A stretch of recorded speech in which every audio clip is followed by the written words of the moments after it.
बताने जा रहा हूं, जिसके बाद मेरी गारंटी है कि दुख तो आपके पास नहीं रहेगा, रोग मुक्त हो जाएंगे, किसी तरह का दुख आपके पास नहीं रहेगा। लेकिन इसको ध्यान से सुनना। बहुत लोगों ने बार बार पूछा है कि एक बार दोबारा से बताओ, एक बार दोबारा से बताओ। मैंने बहुत पहले ये बात बताई थी।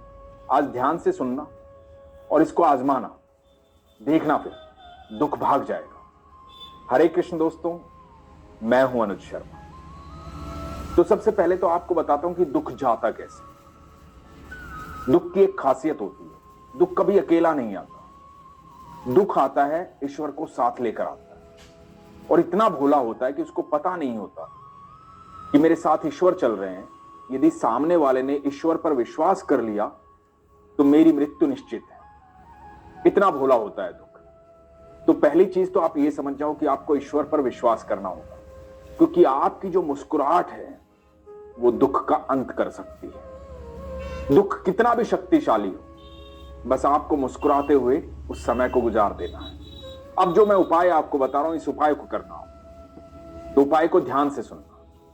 सबसे पहले तो ये जो मंत्र है भगवान श्री कृष्ण का, कृष्णाय वासुदेवाय हरे परमात्मने प्रणतः क्लेश नाशाय गोविंदाय नमो नमः। भगवान श्री कृष्ण से आप ये प्रार्थना कीजिए, मंत्र का जाप कीजिए, लगातार जाप कीजिए। दुनिया का कितना भी बड़ा कष्ट हो वो कष्ट दूर हो जाएगा, ये गारंटी है। दूसरी जो बात मैं लॉजिकली आपको बताने जा रहा हूं वो ये है कि यदि आप थक चुके हैं दुनिया भर की जगह जाकर के, लोगों से सलाह लेकर के, उपाय करके, तो ये उपाय कर लेना, सब कुछ बदल जाएगा। कहीं से भी एक बांसुरी लेना। बांसुरी जो है वो ऐसी होनी चाहिए जो बजती हो। नॉर्मल बांसुरी मत लेना जो मंदिर के लिए दे देते हैं लोग, चढ़ा दो 10-20 रुपए की बांसुरी जो आती है, वो मत लेना। एक अच्छी बांसुरी लेना, बांस की बांसुरी लेना। और यदि आपकी क्षमता है और अच्छी बांसुरी लेने की, चांदी की बांसुरी लेने की, वो आपकी क्षमता पर है, लेकिन बांस की बांसुरी लेना, क्योंकि बांसुरी वैसे बांस की ही होती है। फिर श्रद्धा की बात हो तो बांसुरी लेना, और बांसुरी को टेस्ट मत करना, ना चेक करना, ना दुकानदार से चेक करवा।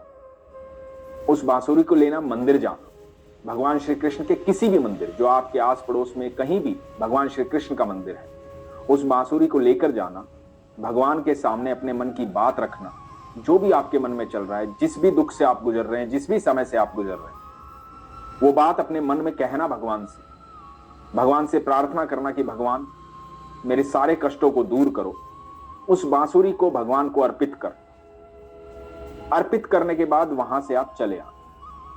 वो बांसुरी वापस मत ला, अपने मन की बात कह के आप चले आना। आप यकीन मानना, कुछ ही समय में आपकी सारी समस्याओं का हल हो जाएगा। अब आप सोचोगे कि समस्याओं का हल कैसे हो जाएगा, तो इस बात को समझिएगा जो मैं बता रहा हूं। बांसुरी भगवान श्री कृष्ण को अत्यंत प्रिय है।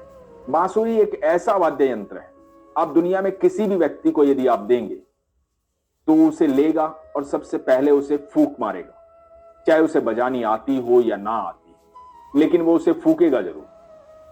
तो ये बांसुरी दे रहे हैं आप सर्वेश्वर को, भगवान श्री कृष्ण को। उनके होठों से लग करके बांसुरी जब बजती है तो अनंत ब्रह्मांड जो है वो सारा झूम उठता है।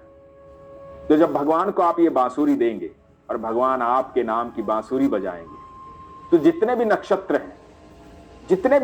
हैं, जो ग्रह हैं, जो कुछ भी है, जो लोग बोलते हैं ना कि ये बिगड़ा हुआ है, ये बिगड़ा हुआ है, वो सब उस बांसुरी के चारों तरफ मंडराएंगे। और आपके नाम की जब बांसुरी बजेगी तो सारे दुख एक फूंक में गायब हो जाएंगे। लेकिन ये जो कुछ भी करें आप विश्वास से करें।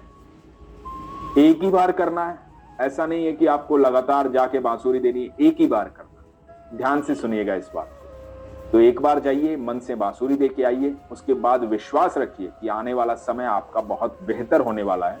ये मैं गारंटी देता हूं कि सब कुछ बदल जाएगा, आपके जीवन में अच्छा समय आएगा।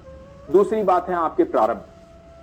जो भी कर्म हमने किए हैं किसी भी जन्म, कभी भी या अभी या कभी, तो प्रारब्ध हमें काटने होते, लेकिन ईश्वर का संग जो है उन प्रारब्ध को काटने में आपको सहूलियत देता है, आसानी देता है।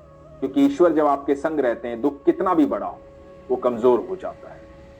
दुख को एक ही तरीके से आप कमजोर कर सकते हैं, ईश्वर पर विश्वास करके। तो आप भरोसा कभी मत तोड़िए, किसी की बातों में मत आइए।